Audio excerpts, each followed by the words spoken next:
Hello, let's do the New York Times Hard Sudoku for June 14th, 2025. There's a link in the description if you'd like to try the puzzle yourself, and I'm going to get started right now. All right, we're going to do a geometry pass here. Not seeing a lot to do with this box. This box is interesting because anything that looks through here or through here that isn't already placed in the box is automatically interesting. So we have the 2 here. The 6 is already placed. But the 2 looking in does put a 2 in one of these two. Now, why is that interesting? Well, that causes pointing. Pointing is when in a box we have reduced a digit to only one row or column. So in this case, the 2 has been reduced only to column 4 within this box. And so now we know that not only are these the 2s for the box, these are also the 2s for column 4. Because the box has to place either this 2 or this 2, and whichever one it places, it's going to eliminate the 2 from the rest of the column. So these can't be 2 anymore. Now, I don't think I can follow up on that immediately, but it's a good marking. And then anything looking up through here that's not already placed is interesting. So the 1 is going to do the same thing. It's going to point, and it points at the rest of the row. Now these 2 ones look up. These ones point into here, and this is a 7. So this is the only place for 1 in the box now. And let's follow up on this pointing just because it's easy to forget that that's there. It's a little bit harder to scan than givens. And so we're just going to mark 1s here as well. Cool. Now, if we could get 1 more limited here or here, we'd have a hidden pair and then another hidden pair, or a naked pair, and that would be quite nice, but we do not have that right now. I don't think this 2 does anything beyond that. We have 1, 4, and 6. I really don't think these do anything. 1, 3, and 4. We have 3, 4 here and 3, 4 here. It doesn't really... I mean, we can mark a 3 in one of these 2, just because we want to be on the lookout for where 3 goes in this row. Because we know it's not in these 3 or these 2. So it's either here or these 3. If we could eliminate it from here, for example, then that would cause claiming in this row. I explain the techniques when they happen rather than when I speculate about them, by the way. So if you don't know the word claiming, it'll probably happen in this puzzle. If not, I do have a link in the description where I go over all of the basic techniques that you need to know with great care. It's like over an hour long. All right. 5 and 8 here. See, these are just... These aren't as useful as they could be because this row is completely empty. Okay, the 8 looking down isn't quite good enough. All right, yeah, I'm not seeing... So the only thing I'm seeing is we have 2 and 8 looking down here. So 2 and 8 are pretty limited in this box. They have to appear in these 3 cells. But because it's 2 digits and 3 cells, we can't really do anything with it right now. But what that does tell us is that these are not the 5, 6, 7, 9, and they're also not the 2, 8. And this top one's also not a 4. So these are quite limited. I think this is going to be down to 2 digits, and this is down to 3 digits. So let's think about the 3 digits in general. These can be 1. They can't be 2. They could be 3. They can't. This bottom one can be 4. And then the rest they can't be 5, 6, 7, 8, 9. So 1, 3 and 1, 3, 4 is exactly what I said would happen. So it's always nice when our prediction matches the result. If the prediction does not match the result, you need to think about whether your prediction was wrong or whether you did the result incorrectly. All right. It's a sort of a baseline kind of always doing it strategy when solving a Sudoku is, do your expectations line up with reality? So make a prediction, then do it, then see if that lines up with reality. And if they don't line up, then that's a clue you may have made a mistake. It doesn't mean you did. Well, I mean, you made a mistake somewhere, but where you made that mistake is important. Whether it's on the grid or off the grid that you made the mistake. All right. So that was the 5, 8. We have the 1s. We have this 5. I mean, I guess we'll mark that 5s in one of these 2 because we want to look for 5 in this column. We want to be watching out for that. It can be here or here only.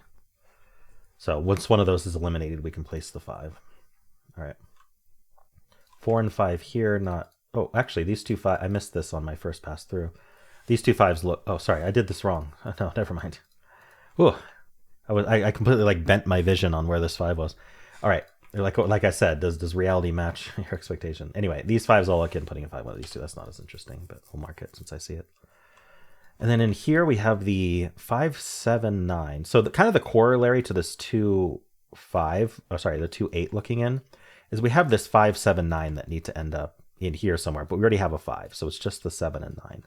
So what we're on the lookout for is our 7 or 9 are both limited within these 3 cells. 7 is only in one of these 2, but that's not enough to do anything with. All right, so that's another thing to keep an eye on that we can't quite do anything with yet. All right, so that's our geometry pass. Let's go back up and we're going to do our systematic scan now. So 1, 6, 7, 8, we're looking for buddies vertically, buddies horizontally. So the 1 we took care of. The 6 does have a vertical buddy, along with this helping, putting a 6 in one of these two. It has a horizontal buddy as well, with the same 6 helping, putting a 6 in one of these two.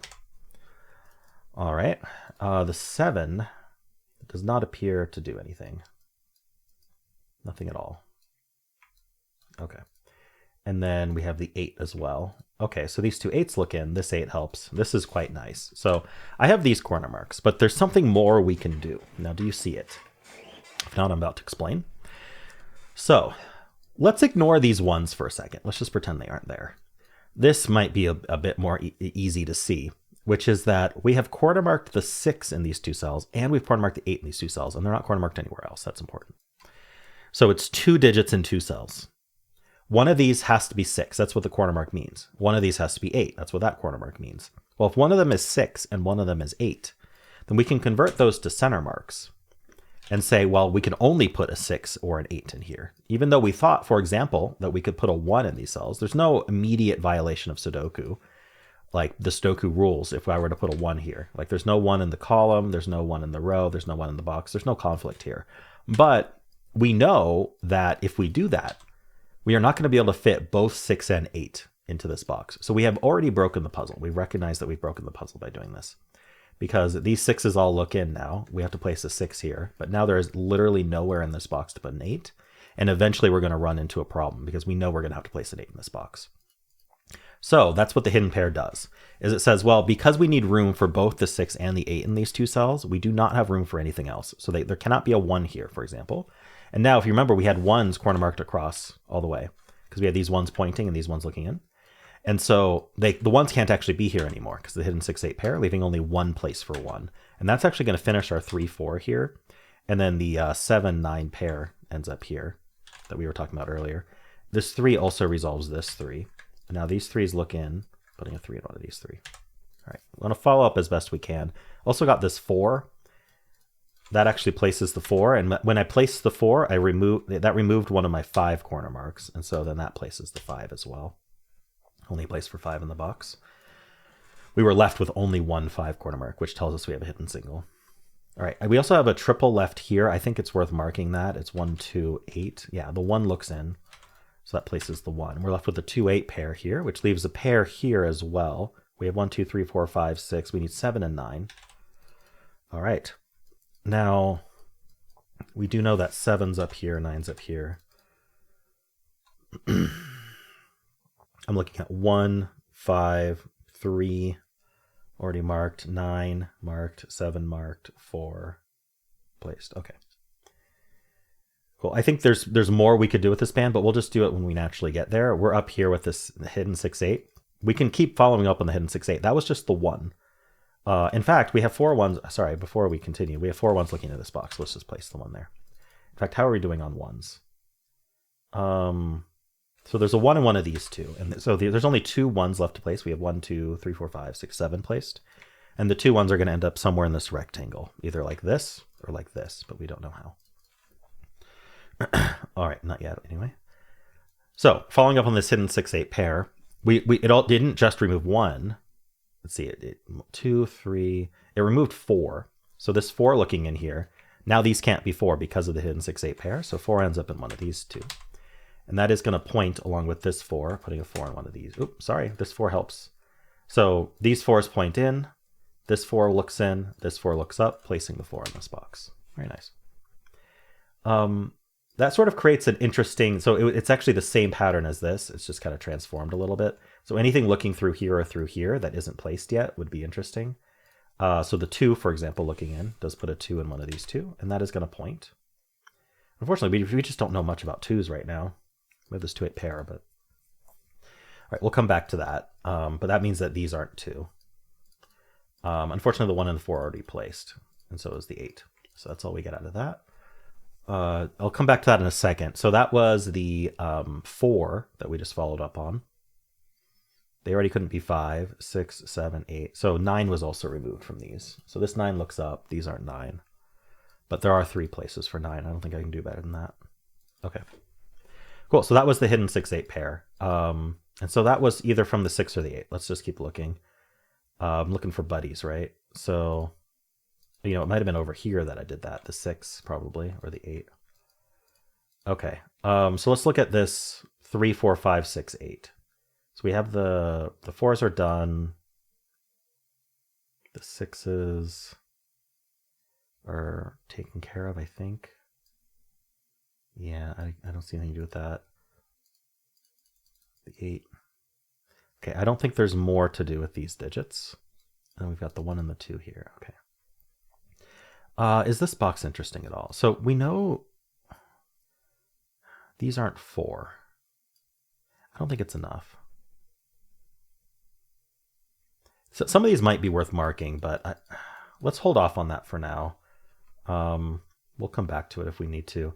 These are worth marking, and these are worth marking. So we know the 1 is here and the 2 is here.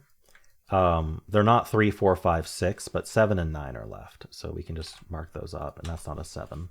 In fact, the rest of this row is just 2, 9. So we have the 6, 8 over here. And then these 2 digits are not the 2. So they're not 1, 2. They could be 3. They're not 4. They could be 5. They're not 6, 7, 8. They could be 9. And this one sees a 5 in the column. So 2, 3, 5, 9 is what's left in this box. All right, maybe I will look at these 2 just right now. I'm a little curious if I was right. It might be let's see. The 5 digits left in this box. Let's do that, and we'll exclude the 4. So 1, 2, we need 3, 5, 7, 9. So yeah, this sees 5, 7, this sees 9. So if you think about it, we have 1, 2, they could be 3, they can't be 4, they could be 5, they can't be 6 because it's 6, 8 pair, they could be 7, they can't be 8 because the 8's in the row, and they could be 9. And then this sees the 5, 7, whoopsie, I didn't mean to do that. This sees the 5, 7, and this sees the 9, so they do get limited. Okay. Let's move on to this band here. So 1s, 4s. Ah, the 4 is placed. That's quite nice. I should probably just look at 4s. And actually, no, I don't need to. They're done. We have all of them. So I didn't notice we had so many 4s placed, or I could have just finished them earlier. This is 3, 5. This isn't a 9. So the 9 looking up here, and this can't be 9, remember, because it's a hidden pair. That puts a 9 in one of these 2. That's going to point, telling us this can't be 9. It also tells us this can't be 9, so it's 2, 3, 5 only. Okay. So that was we finished the 4s. That's what that was. 3, 5, 7, 9. So yeah, this is 3, 5, 7. Okay. 1, 4, 6, 3. The 3 looks in through here, putting a 3 in one of these 2. That's going to point along with this 3, putting a 3 somewhere in here. So what we learned is these aren't 3. I don't know if that's immediately helpful. Okay. This pattern again. Let's see. I don't know that there's more to see here. The 5s? Actually, the 5s are a little interesting. They're in one of these 2. All right. This row is down to 4 digits. We need a 2, 5, 7, 9. 2, 5, 7, 9. So this is 2, 9 only. It can't be 5 or 7. 2, 9 sounds familiar, but it doesn't line up. 2, 5, 7, 9. This can't be 5, 7. So this is also 2, 9. So these need to be the 5, 7. And this can't be 5. Oh, so this is the only place for 5 in the row. Yeah, this 5 sees these 2, and this 5 sees here. So we can place the 5 in the row, and now this is the only place for 7 in the row. That gives us the 9 and the 2. So that's our 7. That's 2 and 9. That's 2. All right, these can't be 9 anymore. So that's a 1, 7 pair. Yeah, we eliminate that 7 and that 7. That's a 3, 5 pair. That affects the box. Affects the column and the box. But importantly, the box, it removes 3 and 5 from the rest of the box. So that can't be 3. That has to be 9. It was also the only place for 9 in the box. All right, 3, 5 pair means that's not 3. So that is the 3. And this finishes with a 6, giving us the 8 and 6, giving us 2 and 8. We might have cracked the puzzle. Here we get a 9. That gives us the 3, 5, and 9. That's 5 and 3. That places the 9 here. All right. Okay, there's no immediate follow-ups now. So let's I don't know if scanning is the right term, but let's look at low-hanging fruit. What is the lowest hanging fruit? We've got this pair here. We have 1, 2, 3, 4, 5. We need 6, 7. It is actually not resolved. 3 left in this column. We need a 2, 6, 8. 2, 6, 8. I mean, I can just mark it up. It's not a 6. Okay, low-hanging fruit is not being helpful yet. This column needs a 3, 7, 8. 3, 7, 8. All right, we can mark it again. That's not 3, that's not 7. So the 7's in one of these two. Oh, 7 in this box is placed. I missed that. We look like we have a lone 7 corner mark. These 7s look in. So that's our 7. That gives us 6. Oh, and the 7-9 pair gave that 6 as well. I'm just not paying attention enough. That places the 7 in this box, only place for it. And it places the 6 in this box. It's the only place for it. That leaves 2, 3, 8 here. Can't be 8, so it's 2, 3. This box, we need 2, 3, 5, 8. So the 5 is placed. This is the only place for 5. We have all of these 5s looking in. And that places the 3, giving us the 3 in this box and the 8 in the 2, giving us 8 and 2 here. Very nice. 4 digits left for this box. We do need a 2. 2 goes somewhere in here. We have 3, 4, 5. We need 6. 6 joins the 2. Oh, 6 is placed. So that's 6 and that's 2. And then we need 8, 9, which is not resolved. This is resolved, this row. We need an 8. That gives us 9 and 8. Gives us 7 and 9, giving us 1 and 7, giving us 1 and 2, and we're done. All right, not too bad today. I liked this hidden 6-8 pair. I think that was clutch. That helped quite a bit. And then following up on it, following up with the 1, following up with the 4, all very helpful. And then later following up with the 9. We couldn't do the 9 quite right away, but later the 9 came in handy because it pointed. Cool. Well, let me know how you did. If you enjoyed this, why not leave a like, subscribe, and a kind comment below.